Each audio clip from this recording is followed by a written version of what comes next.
Imagine un monde où presque tout ce que vous croyez savoir sur l'alcool est faux. Bonjour, vous êtes sur la chaîne 33 Facts. Ici, nous partageons des histoires étonnantes, des idées reçues scientifiques et des faits inexpliqués. Installez-vous confortablement. Commençons. Premier mythe, l'alcool réchauffe le corps. C'est probablement le mythe le plus répandu de toute l'histoire de l'alcool. Des millions de personnes, surtout dans les pays froids, en sont fermement convaincus. On entend encore aujourd'hui des grands-pères sibériens dire que un petit verre de vodka et tu n'auras jamais froid. Des films, des romans, des anecdotes populaires, tout semble confirmer cette idée. Et pourtant, la réalité est exactement inverse. Quand vous buvez de l'alcool, les vaisseaux sanguins se dilatent, notamment à la surface de la peau. Cela crée une sensation immédiate de chaleur. Vous avez l'impression que votre corps se réchauffe de l'intérieur. Mais ce n'est qu'une illusion thermique.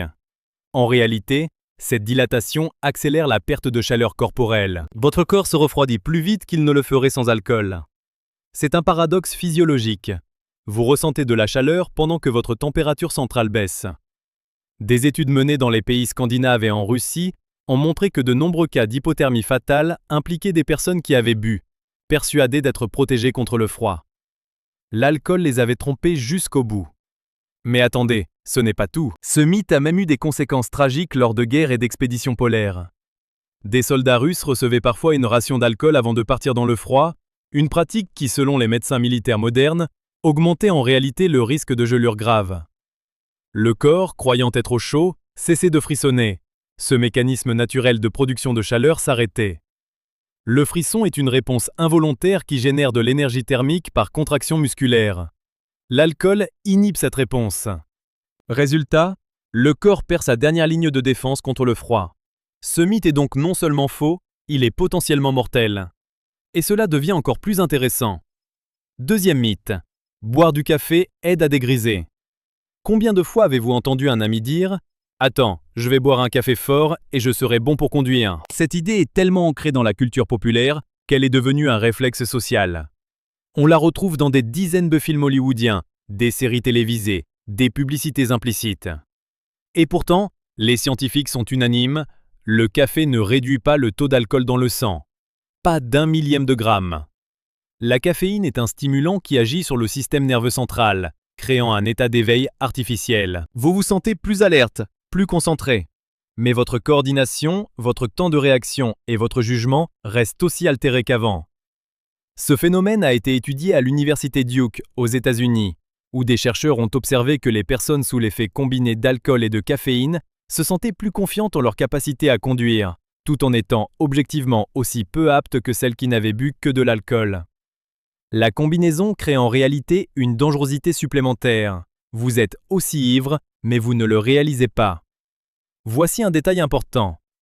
L'unique chose qui dégrade l'alcool dans votre organisme, c'est le temps. Plus précisément, c'est votre foie, qui traite environ 0,15 g d'alcool par litre de sang par heure. Ce processus est fixe, il ne peut pas être accéléré. Ni par l'eau, ni par la nourriture après coup, ni par l'exercice physique, ni par le café. Certains croient aussi que faire du sport permet d'éliminer l'alcool plus vite. C'est une variante du même mythe. L'exercice peut légèrement augmenter l'élimination d'alcool par la transpiration et la respiration, mais de manière tellement infime que cela n'a aucun impact pratique. Le foie reste le seul organe véritablement responsable de cette tâche, et il travaille à son propre rythme, imperturbablement. Et voici ce qui est surprenant. Troisième mythe, l'alcool tue les microbes dans le corps. Cette croyance remonte à des siècles. Au Moyen Âge, les médecins recommandaient parfois de boire du vin ou des spiritueux pendant les épidémies, persuadés que l'alcool protégeait contre les infections. Il existe un paradoxe fascinant ici. L'alcool éthylique, à haute concentration, est effectivement utilisé en médecine pour désinfecter les plaies et stériliser les instruments. C'est une réalité scientifique incontestable. Mais cette propriété disparaît complètement une fois que l'alcool est dilué et ingéré. Le corps humain n'est pas une surface à désinfecter. C'est un système biologique complexe avec ses propres mécanismes de défense. Et l'alcool, loin de soutenir ces mécanismes, les perturbe. Des études menées par l'Organisation mondiale de la santé ont montré que les alcooliques chroniques souffrent de taux d'infection bactérienne et virale significativement plus élevés que la population générale. La pneumonie, la tuberculose, les infections du foie, toutes ces maladies sont plus fréquentes chez les grands buveurs. Et ce n'est pas tout. Quatrième mythe. Le vin rouge est bon pour le cœur. Pendant des années, les journaux du monde entier titraient avec enthousiasme sur les bienfaits cardiovasculaires du vin rouge. Le resveratrol, une molécule présente dans le raisin, était présenté comme un élixir de longévité. Des études françaises semblaient montrer que les consommateurs modérés de vin rouge avaient moins de maladies cardiaques. C'est ce qu'on a appelé le paradoxe français. Les Français mangent beaucoup de graisses saturées, mais ont moins d'infarctus que les Américains. Et certains chercheurs attribuaient cela à leur consommation de vin. Cette théorie a été largement médiatisée, et les ventes de vin rouge ont augmenté de manière significative dans de nombreux pays après ces annonces. Des médecins recommandaient même à leurs patients de boire un verre de vin rouge par jour. Mais depuis lors, les analyses scientifiques plus rigoureuses ont sérieusement remis en question ces conclusions. Et c'est ici que cela devient vraiment étrange. Le problème principal de ces études initiales était qu'elles étaient observationnelles. Elles notaient des corrélations sans établir de causalité. Les personnes qui boivent modérément du vin rouge appartiennent souvent à des catégories sociales avec de meilleures conditions de vie, une alimentation plus équilibrée, moins de stress. Tous des facteurs cardioprotecteurs indépendants de l'alcool. De plus, les quantités de resveratrol présentes dans un verre de vin sont tellement infimes qu'il faudrait en boire des centaines par jour pour atteindre les doses utilisées dans les expériences en laboratoire sur des souris. Une grande méta-analyse publiée dans la revue médicale The Lancet en 2018 a conclu de manière catégorique « Il n'existe pas de niveau de consommation d'alcool qui soit sûr ou bénéfique pour la santé. Zéro alcool reste la meilleure option selon les données actuelles. » Approfondissons. Cinquième mythe. Manger avant de boire protège complètement de l'ivresse. C'est une stratégie que beaucoup pratiquent consciemment. Manger un repas copieux avant de sortir pour boire, avec l'idée que la nourriture va absorber l'alcool. Il y a effectivement une vérité partielle ici, ce qui rend ce mythe particulièrement tenace. La nourriture dans l'estomac, surtout les aliments gras et protéinés, ralentit l'absorption de l'alcool dans le sang. Cela signifie que le pic d'alcoolémie sera plus bas et atteint plus lentement. Vous serez peut-être moins ivre qu'à jeun pour la même quantité d'alcool consommé. Mais, et c'est crucial, la quantité totale d'alcool absorbée reste la même. Vous n'éliminez pas l'alcool en mangeant, vous retardez son absorption.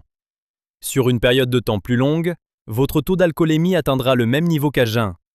La nourriture n'est pas un bouclier, c'est un ralentisseur. Maintenant, faites attention. Cette distinction a des implications importantes, notamment pour la conduite. Quelqu'un qui a mangé copieusement avant de boire peut se sentir sobre 2 heures après avoir consommé une certaine quantité d'alcool, puis voir son taux d'alcoolémie augmenter encore pendant 1 heure supplémentaire à mesure que l'alcool continue d'être absorbé. C'est le phénomène d'absorption retardée. Des cas d'accidents de la route impliquant des conducteurs qui se croyaient sobres ont été liés à ce mécanisme. Les tests d'alcoolémie effectués immédiatement après la consommation d'alcool chez une personne ayant bien mangé peuvent sous-estimer le pic d'alcoolémie réel qui interviendra plus tard. Puis, un autre détail apparaît. Sixième mythe. La bière est une boisson légère qui ne rend pas vraiment ivre. Cette idée est ancrée dans la culture populaire de nombreux pays.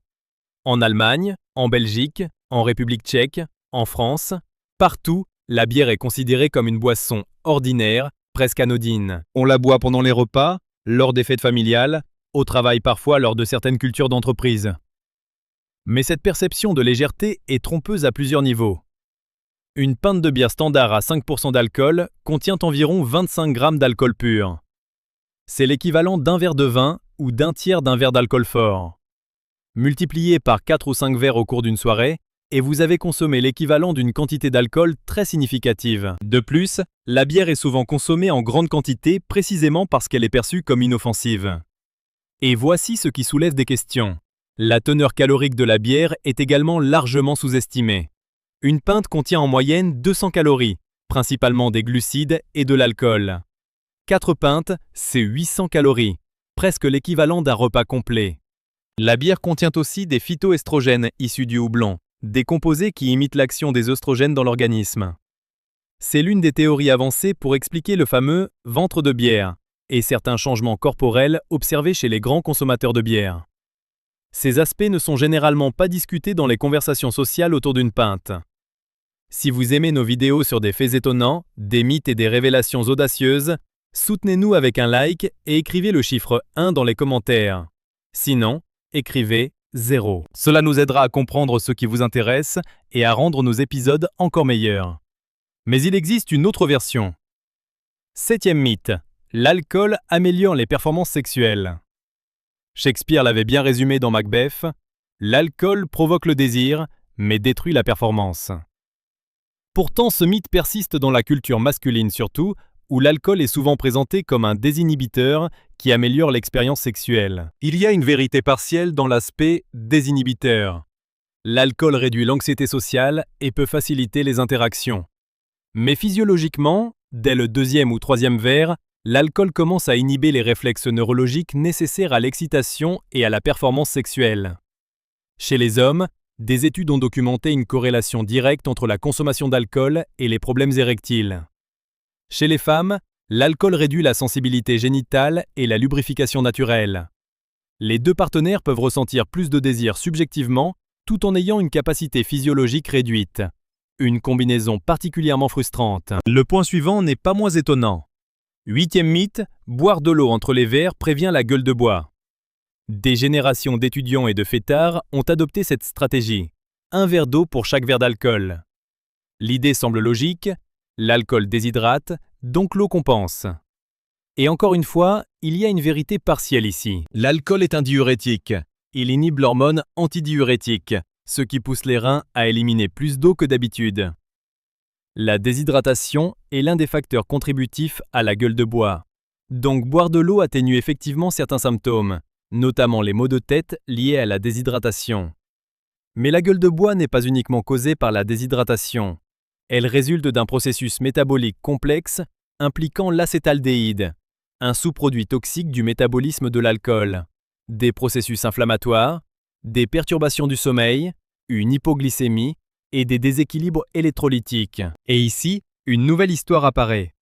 L'acétaldéhyde est particulièrement intéressant. C'est une molécule toxique, jusqu'à 30 fois plus dangereuse que l'alcool lui-même, selon certaines études.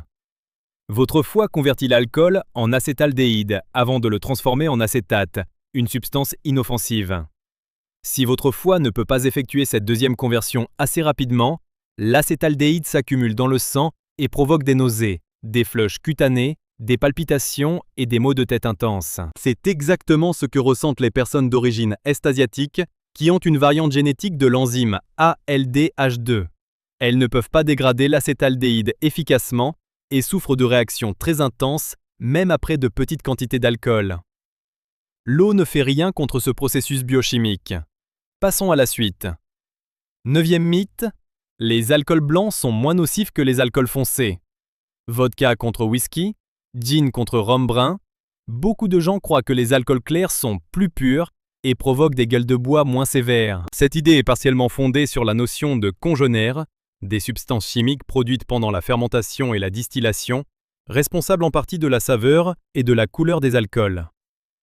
Les alcools foncés comme le bourbon, le whisky, le cognac, contiennent effectivement plus de congénères, notamment des substances comme le méthanol, les acétones et les tanins. Des études ont montré que les congénères aggravent effectivement certains symptômes de la gueule de bois. Donc techniquement, à quantité d'alcool égale, une gueule de bois après du bourbon peut être légèrement pire qu'après de la vodka. Mais la différence est marginale. Et voici ce qui est vraiment intéressant. Le vrai déterminant de la sévérité de la gueule de bois reste la quantité totale d'alcool consommée. Une gueule de bois après 10 verres de vodka sera infiniment plus pénible qu'après 2 verres de whisky. De plus, la pureté perçue de certains alcools blancs est parfois trompeuse. Des études sur la composition de certaines vodkas ont révélé des niveaux variables de congénères selon les marques et les méthodes de production. La distillation n'élimine pas tous les sous-produits indésirables. Et certains alcools artisanaux présentés comme naturels ou purs peuvent contenir des concentrations plus élevées de congénères que leurs équivalents industriels. Le détail suivant pourrait vous surprendre. 10e mythe, l'alcool aide à dormir. Voici un mythe que beaucoup de personnes défendent avec vigueur, parce que leur expérience personnelle semble le confirmer. Je dors tellement mieux après un verre de vin le soir. L'alcool a effectivement un effet sédatif initial. Il facilite l'endormissement en augmentant l'activité du GABA, un neurotransmetteur inhibiteur, et en diminuant l'activité du glutamate. Vous vous endormez plus vite. Mais c'est là que commence le problème. La qualité du sommeil se dégrade significativement pendant la nuit. L'alcool supprime le sommeil paradoxal, la phase REM, qui est essentielle à la consolidation de la mémoire, au traitement émotionnel et à la récupération cognitive. Dans la deuxième moitié de la nuit, à mesure que l'alcool est métabolisé, un effet rebond se produit. Le système nerveux central, précédemment supprimé, devient hyperactif. Mais il y a une nuance. Cet effet rebond provoque des réveils fréquents, des rêves intenses ou cauchemars, une transpiration nocturne, des palpitations et une impossibilité de se rendormir profondément. Le résultat global est un sommeil fragmenté et peu réparateur, même si la durée totale semble normale. Des études utilisant des polysomnographies, des appareils qui mesurent les cycles du sommeil, ont démontré que même un seul verre d'alcool consommé dans les 4 heures précédant le coucher réduit la qualité du sommeil de manière mesurable. Les personnes qui utilisent l'alcool comme aide au sommeil sur le long terme développent souvent une tolérance à son effet sédatif, tout en conservant ses effets perturbateurs sur l'architecture du sommeil. Et voici un autre exemple. 11e mythe. Certaines personnes ne peuvent pas devenir alcooliques. Je peux m'arrêter quand je veux. L'alcoolisme, c'est pour les gens faibles. Dans ma famille, personne n'a jamais eu de problème d'alcool, donc je suis à l'abri. Ces phrases, on les entend régulièrement, et chacune d'elles reflète un mythe fondamental. L'idée que la résistance à l'alcoolisme est une question de volonté, de caractère ou d'hérédité protectrice. La réalité scientifique est plus complexe et plus troublante. La dépendance à l'alcool est une maladie chronique du cerveau, influencée par une combinaison de facteurs génétiques, neurologiques, psychologiques et sociaux. Oui, il existe des prédispositions génétiques. Certaines variantes de gènes liées au métabolisme de l'alcool ou au système de récompense du cerveau augmentent le risque de dépendance. Mais ces prédispositions ne sont ni absolues ni protectrices. Il est temps de continuer. Des études sur des jumeaux ont montré que la génétique explique environ 50% du risque de développer une dépendance à l'alcool. L'autre moitié dépend de l'environnement, du stress, des traumatismes, des habitudes sociales.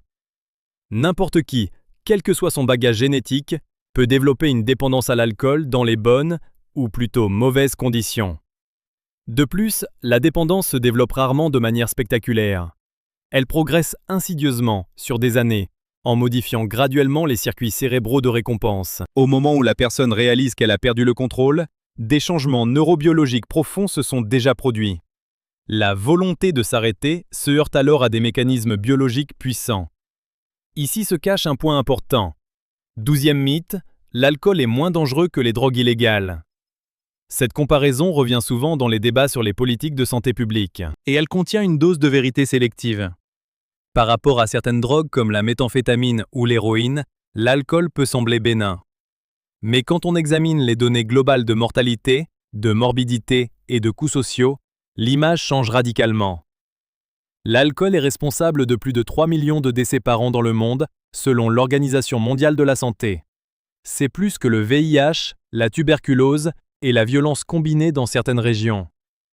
En Europe, l'alcool est la première cause de mortalité chez les hommes de 15 à 49 ans. Des pharmacologistes comme le professeur David Nutt au Royaume-Uni ont développé des échelles de dangerosité des drogues qui tiennent compte non seulement de la toxicité pour l'individu, mais aussi des dommages causés à la société. Accidents, violences, coûts de santé, rupture familiale. Et voici ce qui est généralement passé sous silence. Dans ces analyses multidimensionnelles, l'alcool se classe régulièrement parmi les substances les plus dangereuses, parfois en première position. La différence avec les drogues illégales n'est pas biologique ou pharmacologique. Elle est légale et culturelle. L'alcool est légal, socialement accepté, commercialisé massivement, disponible partout. Ce contexte amplifie ces dommages collectifs de manière exponentielle.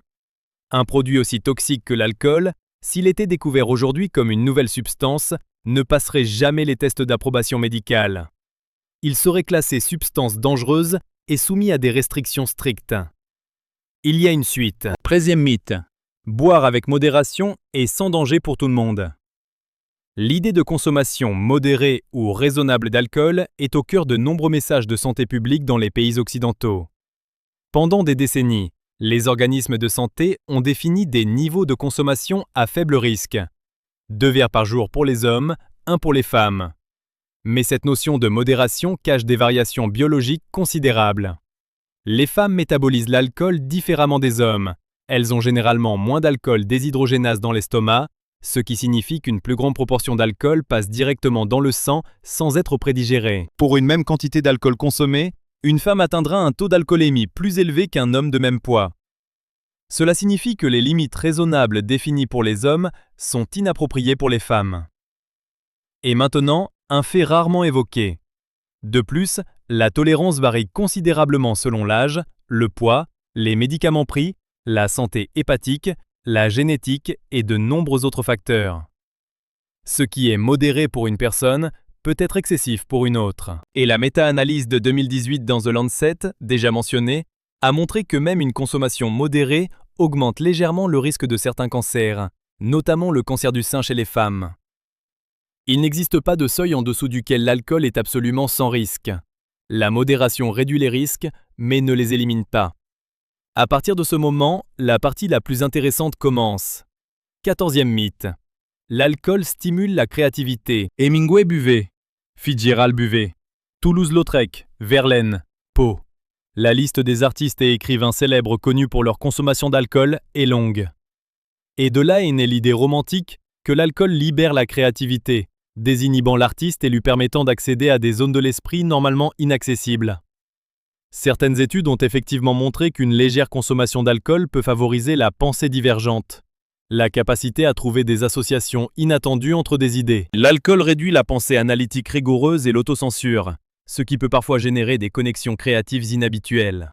Mais cette fenêtre est extrêmement étroite. Elle correspond à un taux d'alcoolémie très bas, autour de 0,4 g par litre. Et puis, un retournement inattendu. Au-delà de ce niveau, les effets sur la créativité deviennent négatifs.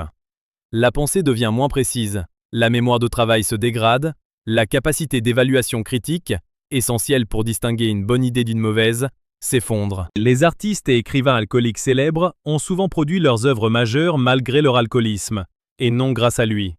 Beaucoup d'entre eux ont reconnu plus tard que leur consommation avait détruit autant, voire plus, qu'elle n'avait créé. Hemingway lui-même, vers la fin de sa vie, souffrait de problèmes cognitifs sévères liés à l'alcool qui l'empêchait d'écrire.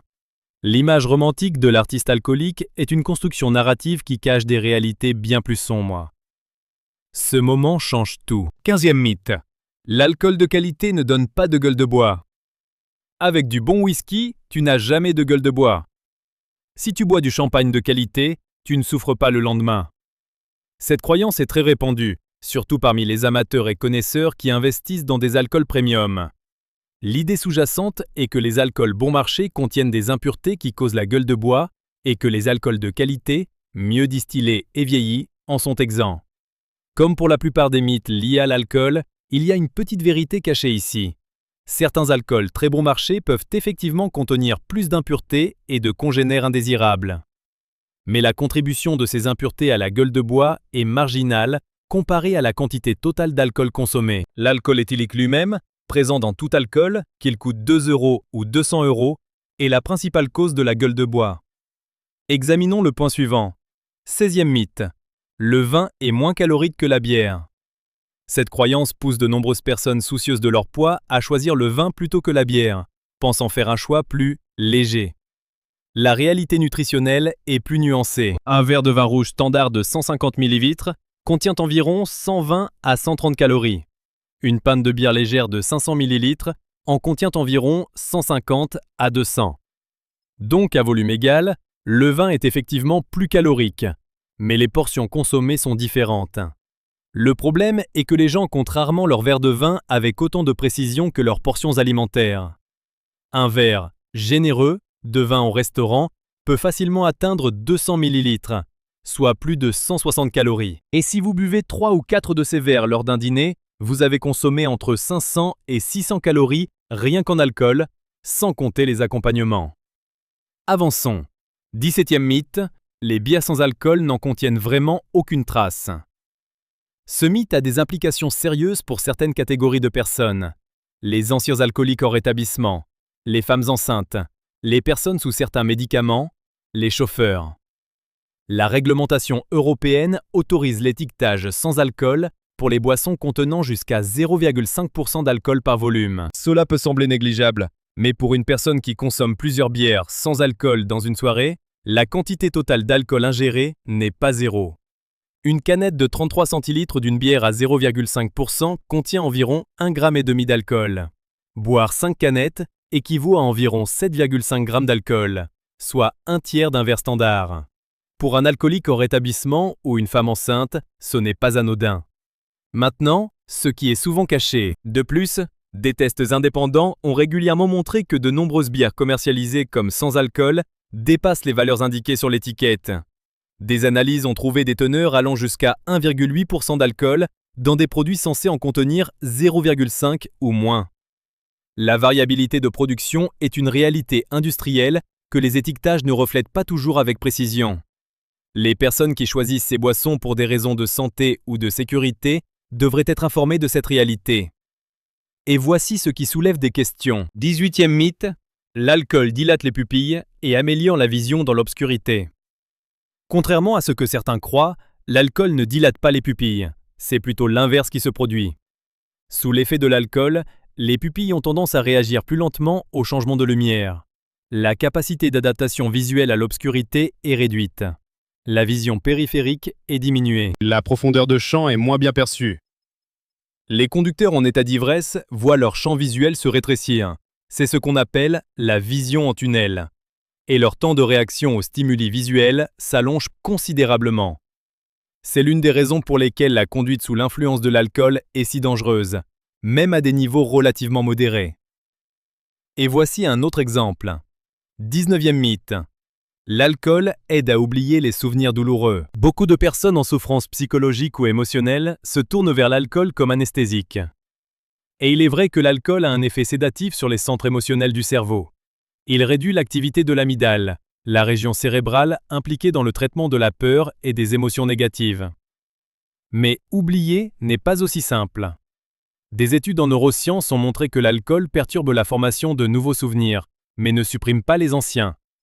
Pire encore, pendant les périodes de sobriété qui suivent, les souvenirs douloureux reviennent souvent avec une intensité accrue. C'est l'effet rebond émotionnel. L'alcool peut supprimer temporairement la détresse psychologique, mais il interfère avec les mécanismes naturels de traitement et d'intégration émotionnelle qui permettraient réellement de guérir. Il est temps de continuer. 20e mythe. Il existe un remède infaillible contre la gueule de bois. La Bloody Mary, le bouillon de porc salé, la sueur au sauna, un autre verre d'alcool le lendemain matin, les remèdes contre la gueule de bois sont aussi nombreux que créatifs. Et tous partagent le même problème. Aucun n'a été prouvé scientifiquement efficace pour éliminer la gueule de bois. Certains peuvent atténuer des symptômes spécifiques. La Bloody Mary contient du sel et du sucre qui peuvent aider à rétablir certains électrolytes. Le bouillon peut réhydrater légèrement. Mais il ne traite pas le problème fondamental. L'accumulation d'acétaldéhyde, les processus inflammatoires, les perturbations neurochimiques. Le seul remède réel contre la gueule de bois, c'est le temps et le repos. Et la meilleure façon de ne pas avoir de gueule de bois, c'est de ne pas boire au-delà de sa tolérance. Et voici ce qui est vraiment intéressant. 21e mythe. L'alcool est culturellement universel et toujours présent dans l'histoire humaine. L'alcool est souvent présenté comme une constante universelle de la civilisation humaine, un compagnon de l'Homo sapiens depuis la nuit des temps. Et il est vrai que des traces de fermentation alcoolique ont été trouvées dans des contextes archéologiques très anciens, notamment en Chine il y a environ 9000 ans, et dans des sites du Proche-Orient il y a 7000 ans. La fermentation naturelle des fruits et des céréales est un processus spontané que les humains ont tôt fait d'exploiter.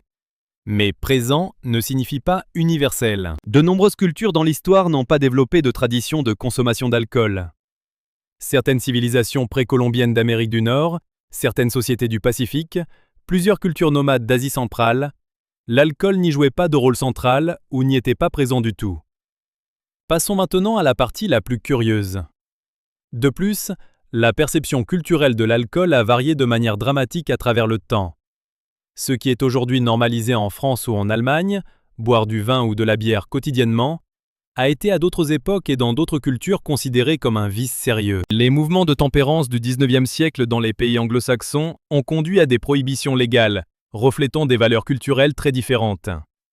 La normalité de l'alcool est donc un construit culturel historiquement variable, et non une constante anthropologique immuable. Et cela devient encore plus intéressant. 22e mythe. L'alcool dissout les graisses corporelles. Cette idée farfelue circule parfois sous forme de blague, mais certaines personnes y croient réellement, notamment l'idée que les calories de l'alcool ne comptent pas comme des vraies calories, ou que l'alcool accélère le métabolisme des graisses. C'est faux de manière assez spectaculaire. L'alcool ne dissout pas les graisses, ni celles stockées dans le corps, ni celles présentes dans les aliments. Pire, l'alcool perturbe activement le métabolisme des graisses. Quand le foie est occupé à métaboliser l'alcool, sa priorité absolue en matière de toxines, il ne peut pas simultanément traiter normalement les graisses alimentaires.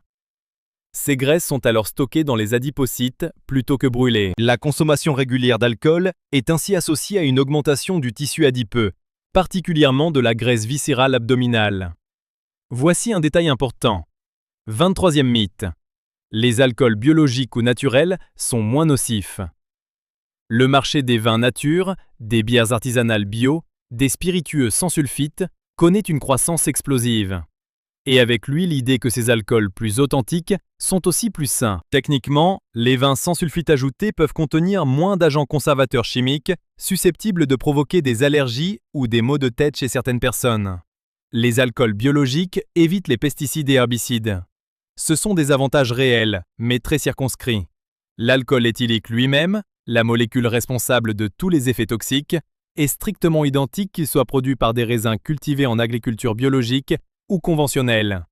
Un verre de vin biologique contient exactement autant d'alcool qu'un verre conventionnel. Sa toxicité hépatique, son potentiel de dépendance, ses effets sur le cerveau, rien de tout cela n'est réduit par l'agriculture biologique. Et ce n'est pas tout. 24e mythe, on peut développer une tolérance à l'alcool et être immunisé contre ses effets. La tolérance à l'alcool est réelle. Le cerveau s'adapte à une exposition régulière à l'alcool et devient moins sensible à certains de ses effets. C'est pourquoi un buveur régulier semble moins ivre qu'un novice pour la même quantité d'alcool. Mais cette tolérance est souvent mal interprétée comme une protection. En réalité, la tolérance ne protège pas les organes internes. Le foie, le pancréas, le cœur, le cerveau continuent de subir les mêmes dommages biologiques, même si les effets comportementaux visibles sont réduits. Pire, la tolérance pousse les gens à boire davantage pour obtenir les mêmes effets subjectifs, augmentant ainsi l'exposition toxique totale. Un alcoolique fonctionnel, qui semble sobre après 5 ou 6 verres, accumule néanmoins des dommages hépatiques cumulatifs qui peuvent évoluer vers une cirrhose ou un cancer du foie. Et voici ce qui est surprenant. 25e mythe. L'alcool est toujours dépresseur, jamais stimulant. On entend souvent dire que l'alcool est un dépresseur du système nerveux central et donc ne peut pas être stimulant. C'est une simplification trompeuse. L'alcool a des effets biphasiques. Ces effets varient selon la dose et la phase du métabolisme. À faible dose, notamment en début de consommation quand le taux d'alcoolémie monte, l'alcool produit des effets qui ressemblent à une stimulation. Euphorie, désinhibition, sociabilité accrue, légère augmentation de l'énergie perçue. Ces effets sont médiés en partie par la libération de dopamine et de sérotonine dans le cerveau. C'est pourquoi les premiers verres donnent envie d'en boire un autre. À mesure que le taux d'alcoolémie continue de monter, les effets dépresseurs prennent le dessus. Sédation, ralentissement cognitif, perte de coordination. Approfondissons. Cette biphasicité est importante pour comprendre pourquoi l'alcool est si addictif. Le cerveau associe les premiers verres à des sensations positives, stimulation, plaisir, récompense. Il veut reproduire ces sensations. Mais pour les retrouver, il faut boire plus, ce qui amène inévitablement la phase dépressive. Ce cycle est au cœur du mécanisme de l'alcoolisme. Le cerveau cherche constamment la récompense des premiers verres sans vouloir les effets négatifs des suivants, et finit par développer une dépendance pour maintenir un équilibre neurochimique artificiel. Passons à la suite. 26e mythe, les alcools légers ne créent pas de dépendance. La bière légère, le vin à faible degré, les boissons prémixées à faible teneur en alcool, beaucoup de gens pensent que ces produits sont sûrs du point de vue de la dépendance. La dépendance à l'alcool ne dépend pas uniquement de la concentration en alcool, mais de la quantité totale consommée, de la fréquence et des facteurs individuels de vulnérabilité. Un pattern de consommation quotidienne de bière légère, même à 3 ou 4%, peut tout à fait créer une dépendance physique et psychologique. Le cerveau s'adapte à la présence régulière d'alcool dans le système indépendamment de sa concentration. Les symptômes de sevrage à l'arrêt brutal, tremblements, anxiété, sueur, parfois convulsions, peuvent survenir chez des personnes qui ne buvaient que de la bière légère tous les jours. Et voici un autre exemple. 27e mythe. L'alcool est inoffensif pendant la grossesse si on en boit très peu. Ce mythe est particulièrement dangereux. Pendant des années, il a circulé dans certains milieux, y compris médicaux, l'idée qu'un verre de vin de temps en temps pendant la grossesse était sans danger. Certaines femmes ont ainsi continué à boire modérément pendant leur grossesse avec une approbation tacite ou explicite de leur entourage. Les données scientifiques actuelles ne soutiennent pas cette position. Aucun niveau de consommation d'alcool pendant la grossesse n'a été établi comme absolument sûr. L'alcool traverse le placenta et passe dans la circulation fœtale. Le fœtus n'a pas la capacité métabolique pour traiter l'alcool comme un adulte. Son taux d'alcoolémie peut être plus élevé et persister plus longtemps que celui de la mère. Et voici ce qui est généralement passé sous silence. Les troubles du spectre de l'alcoolisation fœtale représentent un spectre de conditions qui peuvent inclure des anomalies physiques, des retards de développement, des troubles cognitifs et comportementaux. Ces conditions sont permanentes et irréversibles. Elles sont entièrement évitables. Les recommandations médicales dans la plupart des pays développés sont maintenant claires et unanimes. 0 alcool pendant toute la durée de la grossesse. Cette recommandation n'est pas excessive. Elle reflète l'absence de preuve d'un seuil de sécurité. Il y a une suite. 28e mythe. Mélanger différents types d'alcool rend plus malade. Ne mélange jamais la bière et le vin. Le whisky après le vin, c'est catastrophique. Ces règles sont transmises de génération en génération comme des vérités absolues. La réalité est que ce qui compte avant tout, c'est la quantité totale d'alcool consommé. Mélanger des boissons n'augmente pas en soi la toxicité de l'alcool. En revanche, mélanger des boissons peut indirectement conduire à boire plus.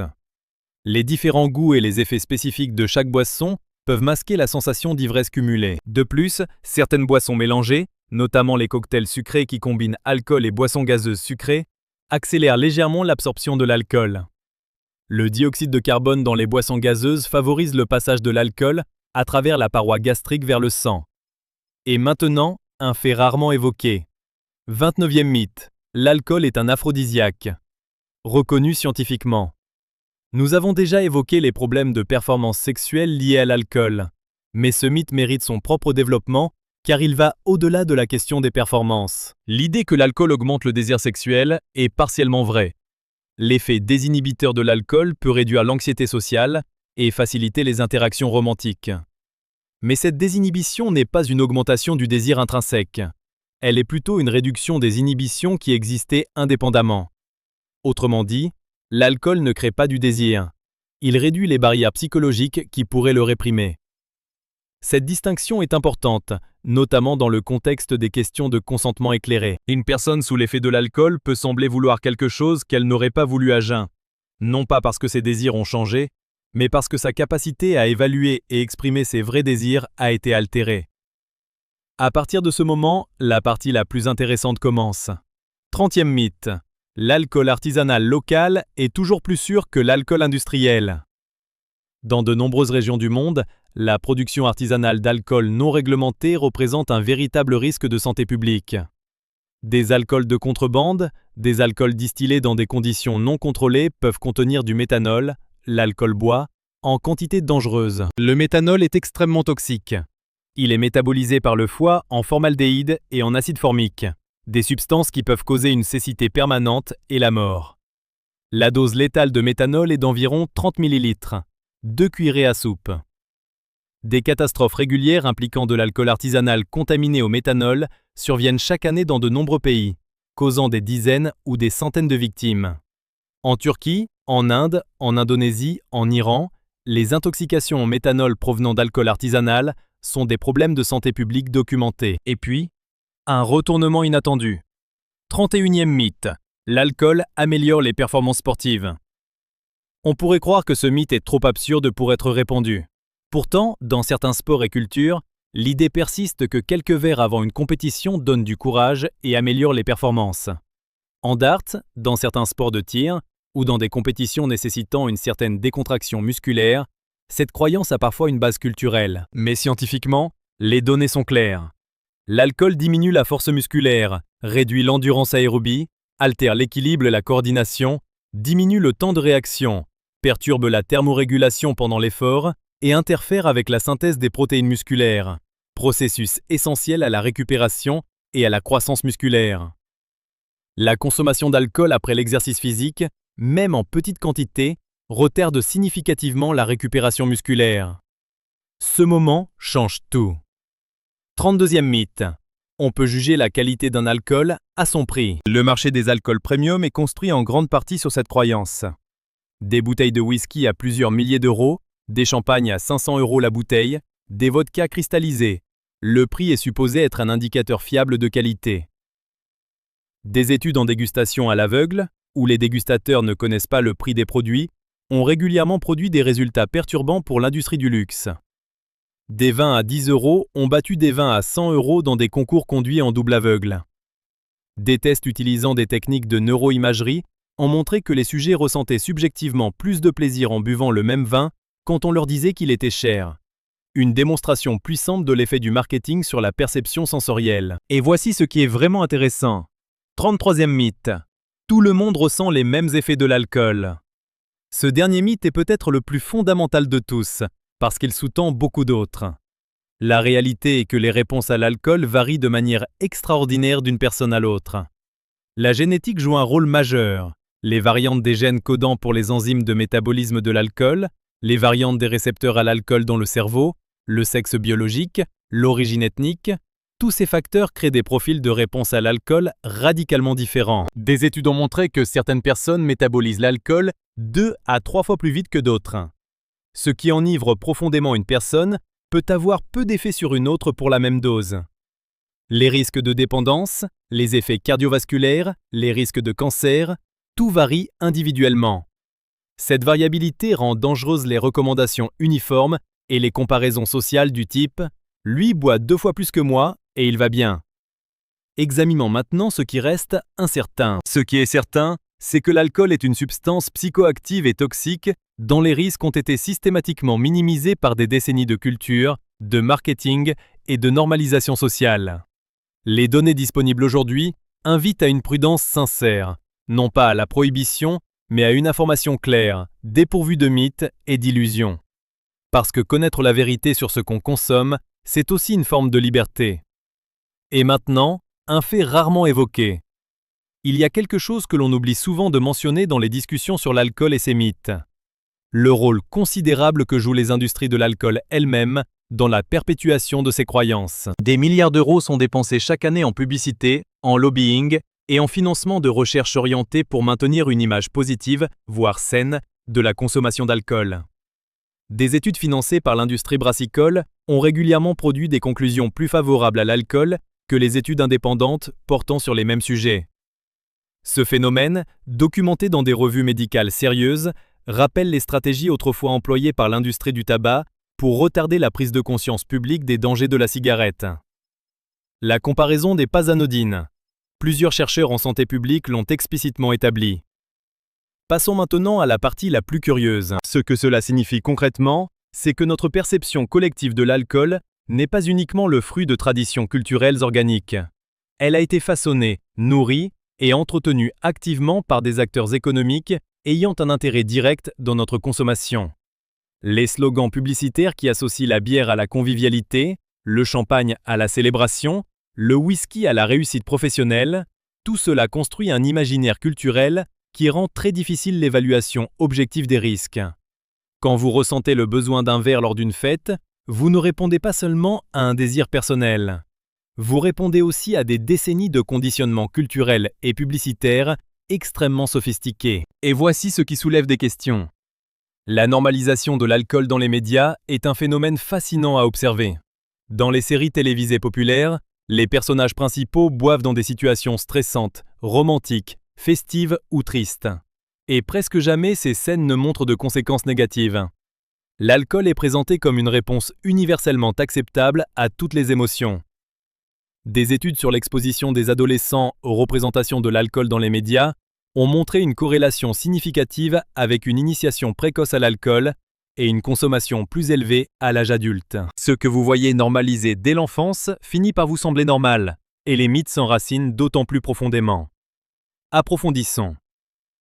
Un autre aspect rarement discuté concerne la manière dont les étiquettes d'avertissement sur les bouteilles d'alcool sont conçues et appliquées. Dans l'Union européenne, contrairement aux paquets de cigarettes qui portent des avertissements sanitaires illustrés couvrant une grande partie de la surface, les bouteilles d'alcool n'ont pas d'obligation comparable. Les messages d'avertissement, quand ils existent, sont souvent si petits et si discrets qu'ils passent totalement inaperçus. La réglementation européenne sur l'étiquetage de l'alcool est en cours de révision depuis plusieurs années, mais les pressions de l'industrie ont considérablement ralenti les réformes. Des pays comme l'Irlande ont tenté d'introduire des avertissements sanitaires plus visibles, rencontrant une résistance intense de la part des producteurs de vins français, espagnols et italiens qui y voient une menace commerciale. Et voici ce qui est vraiment intéressant. Il y a également une dimension économique et sociale profonde dans notre relation collective avec l'alcool. Dans de nombreux pays, l'industrie de l'alcool représente des centaines de milliers d'emplois directs et indirects. Vignerons, brasseurs, distillateurs, distributeurs, restaurateurs. La viticulture fait partie de l'identité culturelle et économique de régions entières en France, en Espagne, en Italie. Cette réalité économique crée une ambivalence politique profonde. Les gouvernements savent que l'alcool coûte cher en termes de santé publique, mais ils dépendent aussi des taxes sur l'alcool et des emplois de la filière. C'est un cercle difficile à briser et il contribue à maintenir un environnement dans lequel les mythes sur l'alcool sont rarement remis en cause de manière institutionnelle et cohérente. Et ce n'est pas tout. Ce qui rend tout cela encore plus complexe, c'est la dimension identitaire que l'alcool a prise dans de nombreuses cultures. En France, refuser un verre de vin peut être perçu comme une impolitesse, un jugement implicite sur les choix des autres ou une forme d'excentricité. La pression sociale autour de la consommation d'alcool est une réalité documentée. Les personnes qui ne boivent pas rapportent régulièrement devoir justifier leur choix, répondre à des questions, voire subir des moqueries ou des soupçons. Cette pression sociale est elle-même un mécanisme de perpétuation des mythes. Si tout le monde autour de vous boit sans problème apparent, il est difficile de croire que l'alcool représente un risque sérieux pour la santé. Mais attendez, ce n'est pas tout. La recherche sur la réduction des risques liés à l'alcool est un domaine qui se développe, et elle apporte des perspectives plus nuancées que le simple « boire ou ne pas boire ». Des approches de santé publique fondées sur la réduction des dommages, plutôt que sur l'abstinence totale, ont montré des résultats prometteurs dans certains pays. Au Portugal, une politique globale de santé publique qui a dépénalisé la possession de petites quantités de toutes les drogues, en réorientant les ressources vers le traitement et la prévention, a conduit à une réduction significative des problèmes liés à l'alcool et aux drogues sur le long terme.